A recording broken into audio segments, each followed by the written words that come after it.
What's up, everybody? Welcome to Most Likely Tuesday on the College GameTime Podcast. I am your host, Trey Smith. We are the fastest growing show for the American Athletic Conference. If you haven't noticed already, those of you that watch on YouTube, I'm trying to get some more individualized clips put up, not just in the YouTube Shorts, which I'm also doing that there, but on the channel. Be on the lookout for your team. I'm trying to take some micro clips from the different episodes and put them up there. So maybe you don't have time to listen to the full show or watch the full show, but you can catch a segment specifically about your team. So I'm doing the best I can with that. I am only one man at this point in time, but we are growing, and I am working to get as much content out in as many forms as possible to the people. First things first, I owe UAB fans an apology. Thank you to those of you who brought that to my attention on both Twitter and on the YouTube comments. And it's funny because most of the feedback I got wasn't like upset UAB fans. It was like, I'm actually kind of glad you left us out. Well, what happened yesterday, and I'm going to talk about UAB Georgia Southern here in just a second, as I said I would. I put it in a pinned comment on the last episode. But basically, if you watched the full or listened to the full show yesterday, I was basically closing out the episode and I went, oh man, I forgot to do USF FAMU. Well, what had happened was when I scrolled past USF and FAMU, I also scrolled past UAB and Georgia Southern. And just in my brain, as I was looking at my notes and going through, I don't know if I did it intentionally or not, but I started talking about Memphis. And because I started talking about Memphis, I just kept talking about Memphis. And so I was scrolling to make sure I hit all my points on Memphis, but I had USF and UAB above Memphis on my notes. And when I scrolled past them, I just got going and I kept rolling with my script and forgot that I had skipped over two teams. So with all that being said, let's talk UAB Georgia Southern. I know UAB fans, it's Tuesday, you're ready to forget it. You've already put it behind you. I don't think it was all bad.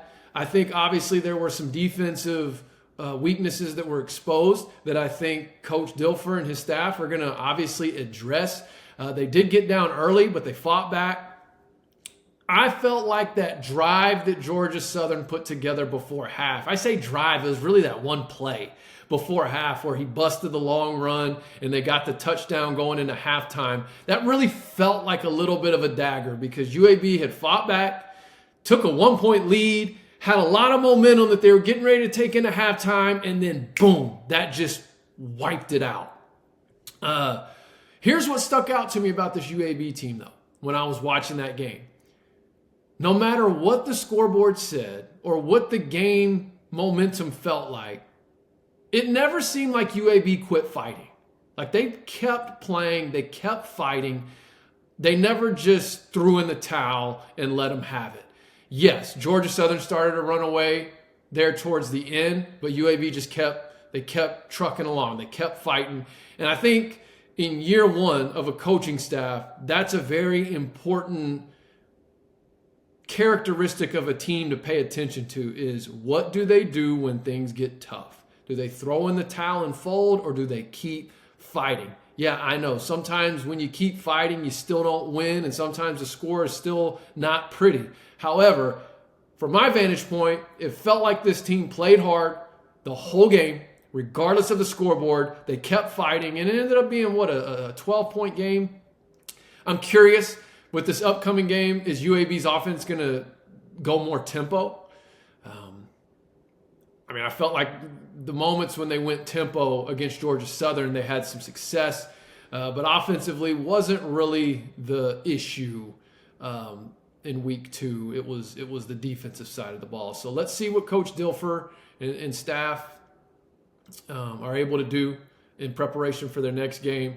But again, I want to say this to UAB fans because I felt like in the preseason, when I was leaving UAB out of my conference contender discussions, I think, the vibe was that I'm sleeping on UAB. I'm sleeping on UAB. And it wasn't really, and this was my response, I wasn't sleeping on them. It's just, I was trying to be fair, right? first year in a new conference, brand new head coach with two coordinators who are brand new to that role. One coordinator has never called an offensive play at the Division I level. One has never called a play at the Division I, or one has never really called a play ever. The other one has never called a play at the Division I level. He came with Coach Dilfer from his previous high school, Lipscomb Academy, I believe. And so I just was like, I'm trying to be fair. Do I think they'll be competitive? Absolutely. Do I think they'll be well coached? Absolutely. I just wasn't ready to crown them a conference contender just yet because I want to give them a little bit of time to establish their culture and really build the team that they're looking to build while they're there at UAB. So those are my thoughts on that game.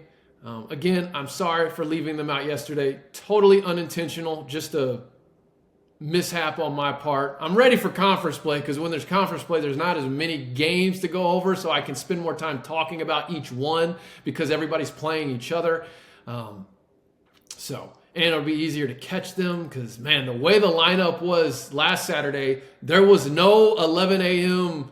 AAC game. So they were all crammed into that afternoon and evening time slot. So I had like 6 different screens going, but anyways. So that's UAB Georgia Southern.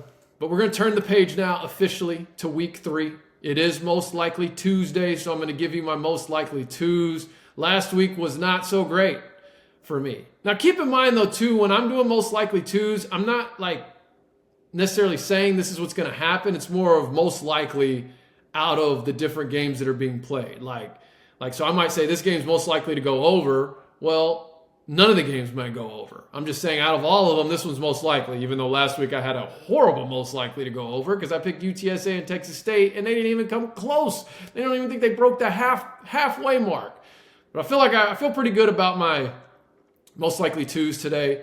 But before, I want to do a kind of a different segment called Trending, What's Trending. And I actually want to play you. If you're listening, you're going to hear it. But if you're watching, I'm going to show it. It's something GJ Kinne said yesterday in his press conference about UTSA in comparison to Baylor. And some of you may have seen the report of it or the tweet of it. I want you to actually hear and see him saying it for yourselves because I thought this was noteworthy enough to put on the podcast and to discuss. So if you're watching, I'm going to play it for you so you can see it. If you're listening, you're going to hear it. This is GJ Kinne, head football coach of Texas State, coming off a loss to UTSA. And remember, they just beat Baylor at Baylor in week 1.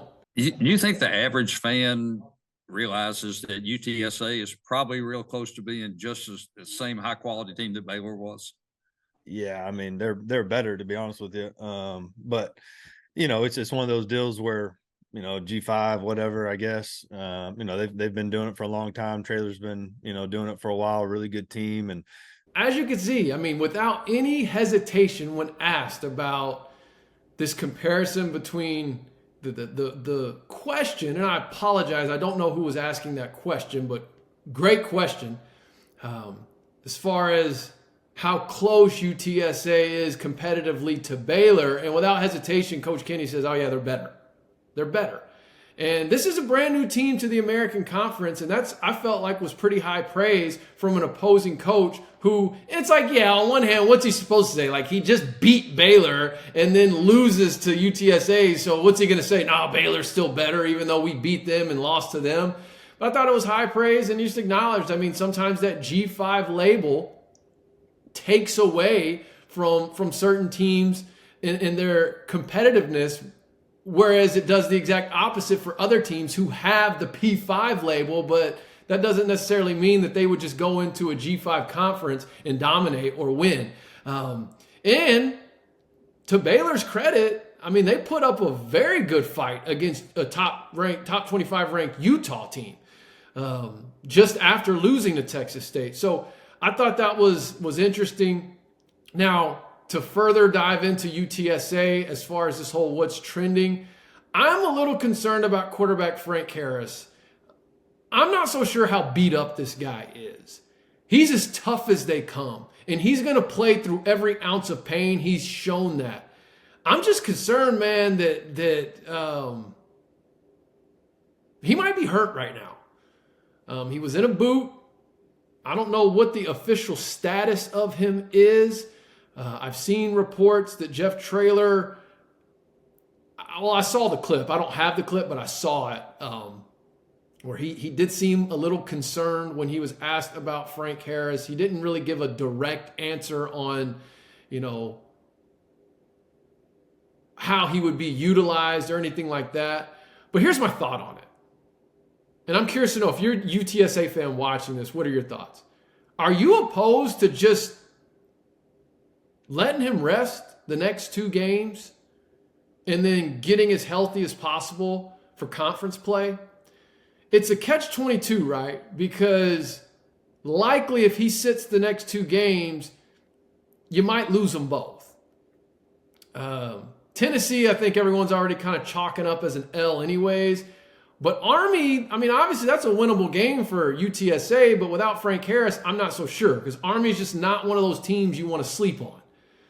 And they got them Friday on a short week, and that can just, that can make that matchup tougher. But what would suck for the conference, even though this may be what's best for UTSA, is if UTSA lets him rest, gets into conference play, full strength, he's healthy, and then they run the table and win the conference. Here's the problem. If you lose the next 2 games and you win the conference as a 3-loss team, you're not getting that G5 New Year's 6 bid. Now, there's no guarantee that UTSA wins the conference, even with Frank Harris being fully healthy.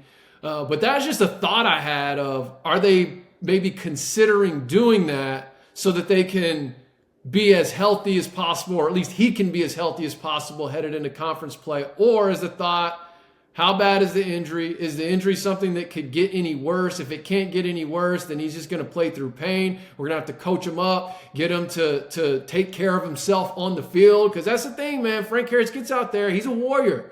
And there's times where maybe he could play a little safer, maybe is the word I'm looking for, and help himself, from taking some of the blows that he absorbs. But curious to know, if you're a UTSA fan, what are your thoughts on that? What are your thoughts on Frank Harris? And what is the backup quarterback situation even looking like? Like, if they have to go to the backup quarterback, is it a for sure L? Or do they have someone that could come in, get some reps, be serviceable, and at least go 1-1 these next 2 weeks? Because I think if you go 1-1 the next 2 weeks and you win the conference, you still got a shot at getting that New Year's 6 bid. 3 losses, I'm not seeing it. Okay. But of course, that would be contingent on what other conferences do as well. Oh, and then the other trending is going over to East Carolina, man. Mike Houston says that the QB situation is like any other position this week. He said it in his press conference this morning. Any other position, the ECU quarterback situation is like any other position. It's a competition. So I've seen some mixed reviews on my own channel and comments as it pertains to the ECU quarterback situation. There's a lot of you fans who feel like Flynn needs to get his go at it. There's a lot of you who feel like Mason Garcia just, they need to tweak how they're utilizing him. Remember, Mason Garcia, man, this was a highly ranked quarterback coming out of high school. But I'm not ready to give up on ECU this season just yet. Things aren't going to get easier for them, especially this weekend. I'm going to talk about that game in just a second. But if they could just figure this thing out offensively, which really looks like figuring out the quarterback situation, if they could get that figured out, I think this is a team that could compete this year. I think they've got the defense to do it. But, man, they're in an early 0-2 slump, 0-2 hole, and they've got App State this weekend. Like, they got to figure it out fast. But I'm still holding out hope for this team. All right. Now, the moment you've been waiting for, most likely Tuesday. So, my most likely to pull off an upset this week, I'm going with Charlotte, who is plus 7.5 to Georgia State. Charlotte put up a great fight against Maryland. As some of you noted in the comments, they didn't get a lot of help from the officiating. Man, in that second half, the wheels kind of fell off a little bit.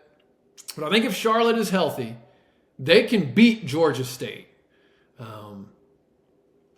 And so that's my most likely to pull off an upset. And Coach Biff Poggi has really put an emphasis on this game because they've got Florida.